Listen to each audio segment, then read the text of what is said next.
It's time for some inspiration, and I have a question to all of you here.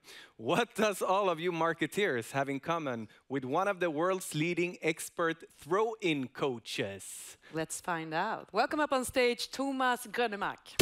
Complicated love, la la la la la. You're the one I'm dreaming of. Complicated love, complicated love, la la la la la. You're the one that breaks me drunk. Complicated love. Hello, everybody. I'm really looking forward to these next 22 minutes, and it's really a pleasure to be here. I don't know much about programming and advertising, automatic advertising, but I'll try to inspire you a little bit with my journey around innovation, to reinvent things, to use creativity to come to a better place. And I'll try to do this with my journey, being a throwing coach. And yes, it's maybe the weirdest job in the world. But it started like this, that in the early 80s, and it's me here over on the left side. And some people think I look like a young Boris Becker, if you know the tennis player. But I loved football. I was playing in a little workers' club in Denmark. And I also loved throw-ins. And to all of you out there who don't know anything about throw-ins, it's when the ball goes over the sideline, you have to throw it back again with two hands. But I loved throw-ins because I saw my big cousins, Ben and Johnny. They could do long throw-ins. So as a teenager, I also tried to do the long throw-ins myself. And I was pretty good at them. I was also pretty good at football. I played in the highest U19 league in Denmark. But I wasn't good enough to be a professional football player. I had this long throw-in, and then I was super, super fast. So in the mid-90s, I went from football to athletics, and already the first year, I came on the Danish national team. I was there for 6 years, and I think the best results I had was here in 2000 in Paris, where we won the 4x400 meter relay for club teams. So that was quite good. But in 2002, thank you. So in 2002, I lost my motivation a little bit because I moved to the western part of Denmark, to a small town called Skive. And I don't know if you have done something stupid because of love, but I moved to the western part of Denmark because I met my wife. And suddenly I was training alone, and I had to find a new sport. I knew it had to be a team sport, but I also knew that it shouldn't be too dangerous, because as a kid, I've always been afraid of roller coasters. So in 2002, I changed sport to the national Danish bobsleigh team. And that's maybe a little bit crazy, but the reason was that it was a team sport, and you know, it was a little bit not as crazy as going in a roller coaster, but still I liked this feeling of being in a team. And it was actually there in 2004, in the middle of that bobsleigh period, we played an indoor football match against the German bobsleigh team. And it was only a warm-up for the physical training. And suddenly I threw the ball from one end of the indoor facility to the other. The other ones thought, wow, that was great. And suddenly I thought, hey, if I can make a good throw-in myself, can't I teach football players to do it? So I went directly home to the library in my hometown, Skive, when I came home. And I tried to find that book about throw-ins, but there was no book. So I knew if I had to be a throw-in coach, I have to invent it all myself.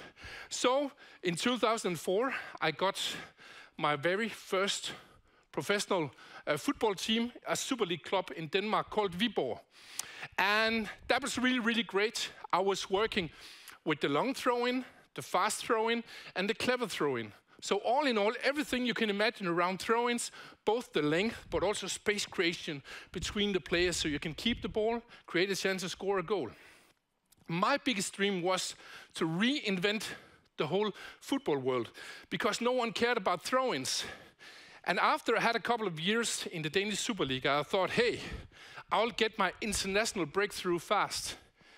But the challenge was that it was only Danish Super League clubs who wanted my knowledge around the throw-ins. So I thought, hey, I have to do something to change that. So then I thought, hey, if I'm the only throw-in coach in the world, couldn't it be good to have the longest throw-in the world? Maybe that'll give me some attention out there. In 2008, there was an official Guinness World Record of 48.17 meters set by Mike Lochner in the States in 98, so 10 years old. I could throw around 42 meters with a normal run-in. And that's really good because if I coach players, professional players, if they can throw in the mid-30s, that's world class. But I also knew that even though I could throw very far, that I couldn't get the last 6-8 meters up to the world record because I was already strong, I already had a good technique. But then I thought, hey, can I do it in a different way? And then one day in the internet, I saw a thing called a flip throw-in. And a flip throw-in is where you have the ball, take a run-in, jump down on the ball, make a flip, land, and then throw the ball. And when I saw that, I thought, hey, how hard can this be? I was a non-gymnast. I've never been doing these gymnastic things, and for many years been weighing over 100 kilos because of the timing on the bobsleigh team. But hey, again, how hard can it be? So I went directly down to my local stadium, and before I tried it, I looked at my phone and I saw this little girl in blue clothes who just did the flip throw-in, and she did like this, whip, whip.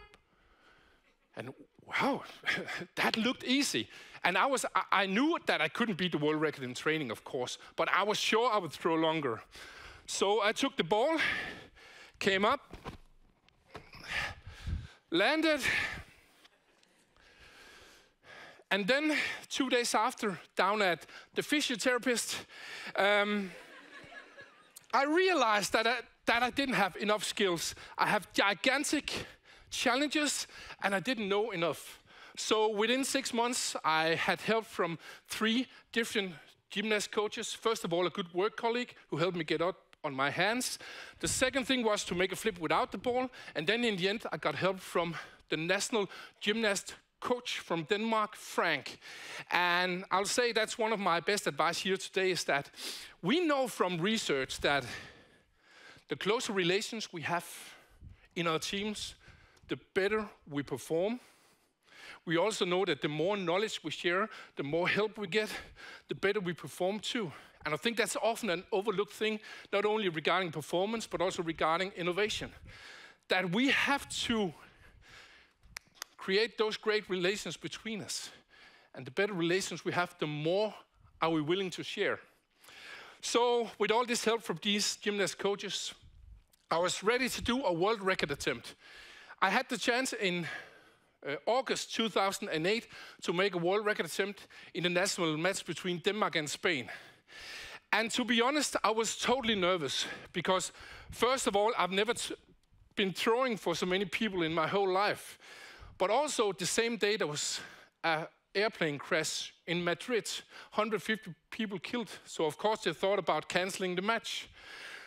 So before I had to do my world record attempt, I just looked outside the players' tunnel, and I thought everybody would be out on the toilets or buy sausages or so. But it was a full stadium. So then I thought, hey, I need some help here. So I thought about athletics. You've probably seen the Olympics with high jumpers and long jumpers, and often they clap the audience. So I thought, hey, this might work. And here is my world record attempt.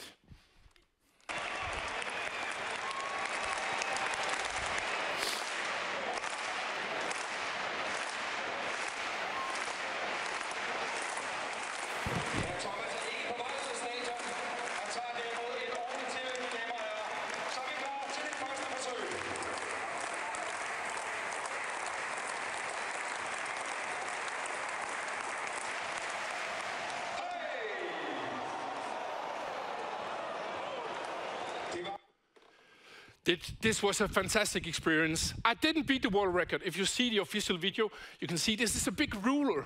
And the longest one is out around 44 meters or so.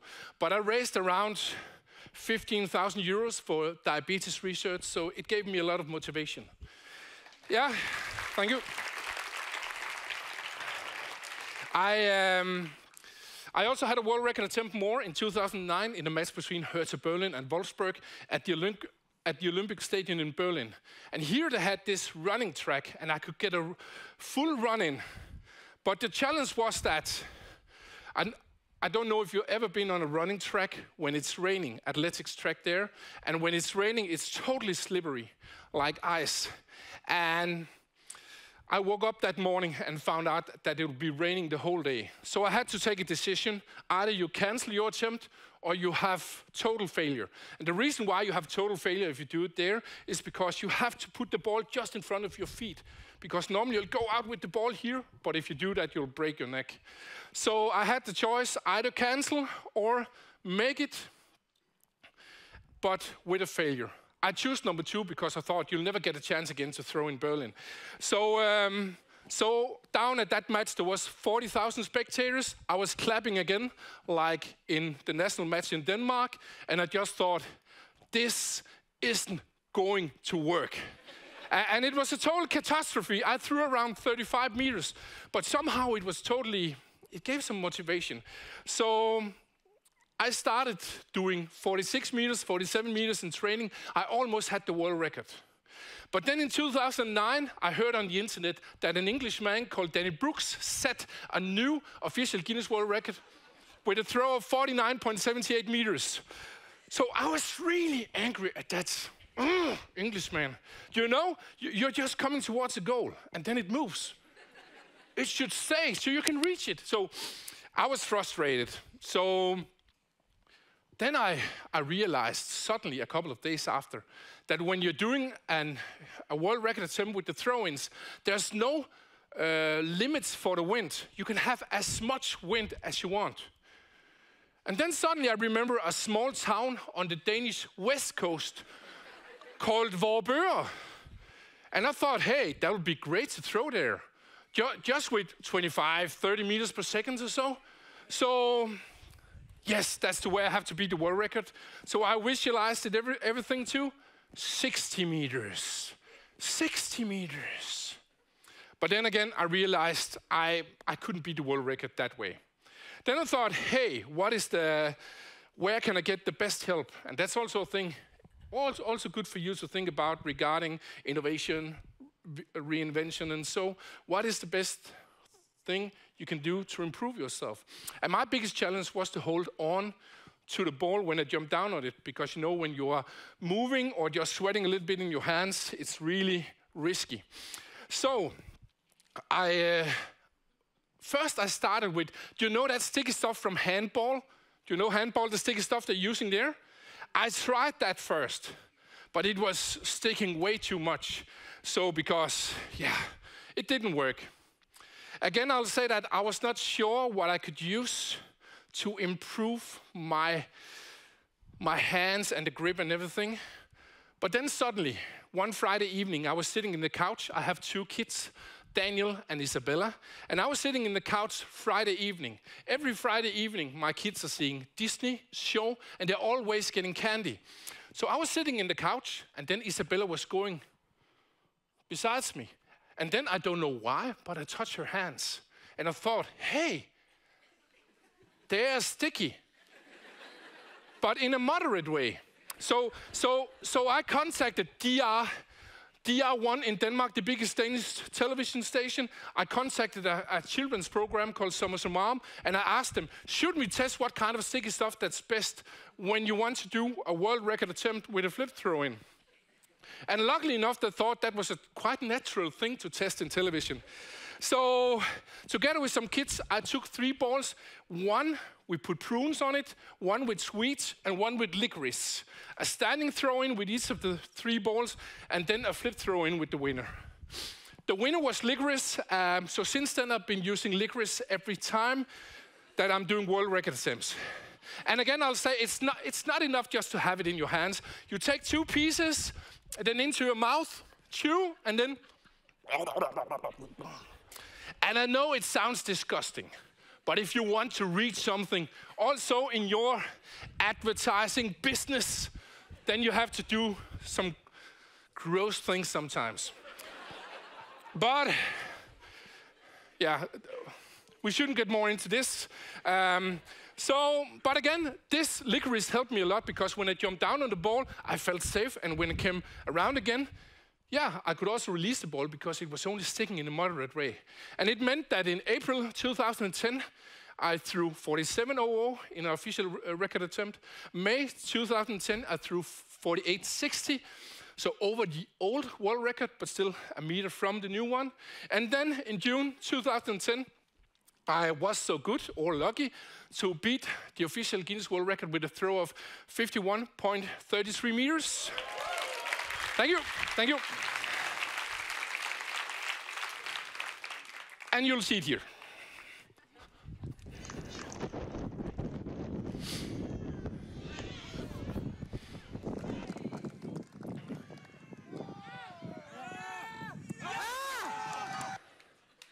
Yeah, thank you, thank you.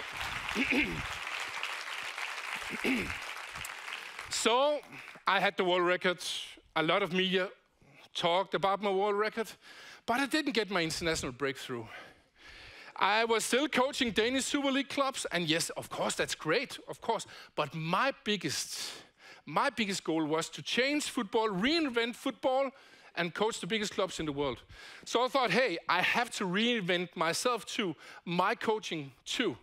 So I was not only looking at football, I was also taking knowledge in from basketball, for example, visiting Boston Celtics training facility.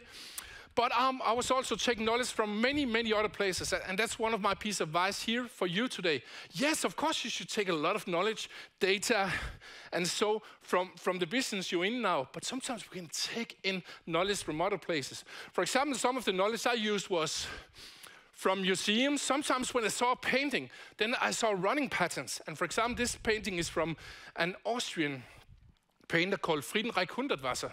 So I was sometimes seeing running patterns there. I took knowledge from the Roman army here. For example, we can all agree that war is terrible, looking at the things in Ukraine and Israel and Gaza and so. But one of the reasons why they were successful, the Roman army, was because they're really good at structuring their movements. And if you have two armies of 30,000 each, are you really good at structuring that, then you're more successful. So I took some of those things into my throwing coaching. And then another thing I took was a thing called Black Sun. In the Danish West Coast, we have a lot of starlings who are flying either to or from Africa in the fall and in the spring. They're flying in formations of 10, 100, sometimes 1 million small starlings. The reason why they're flying in these formations is not so it should be beautiful for us people or us human beings. No, when they fly in the formations, it's really hard for the predator birds to attack them because they're not isolated. Scientists have found out that these small birds, because they thought, hey, how can they fly in these formations? That's crazy. They found out that every little starling, it's orientating towards the nearest 7 birds around it.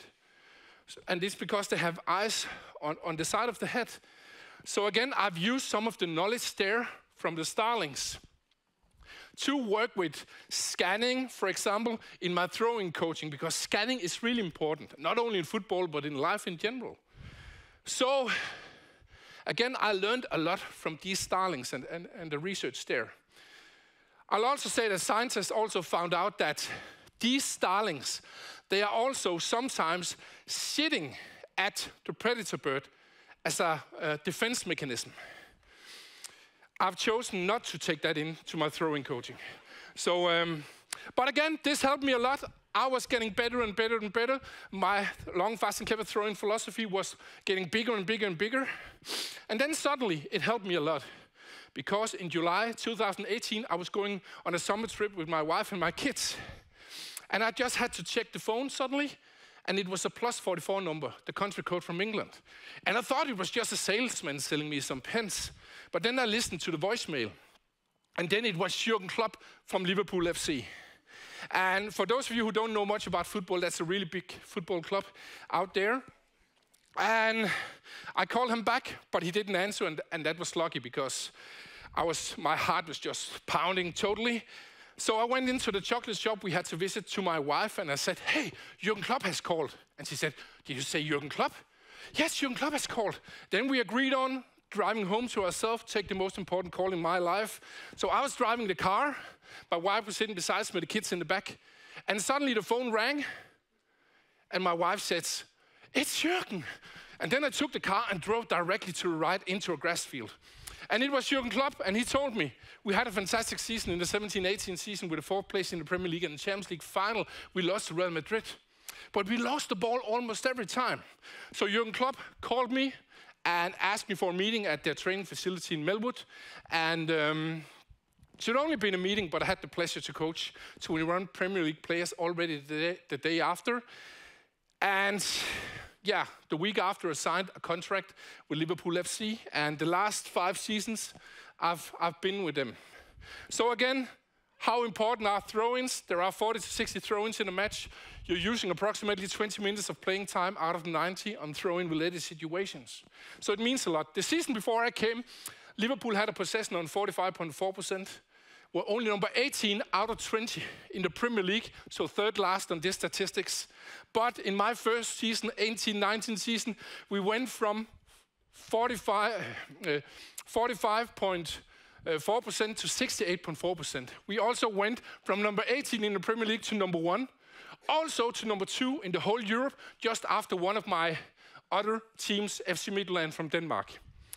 And I shared that statistics a lot of times, yeah? So data is important, analytics is also really, really important. So again, the first season I was together with Liverpool, we won the Champions League after 15 years of waiting time. This season after 1920, we won the Premier League after 30 years of waiting time. So again, yeah, thank you. So I would just like to end to just show what am I working with. So again, this is like super fast.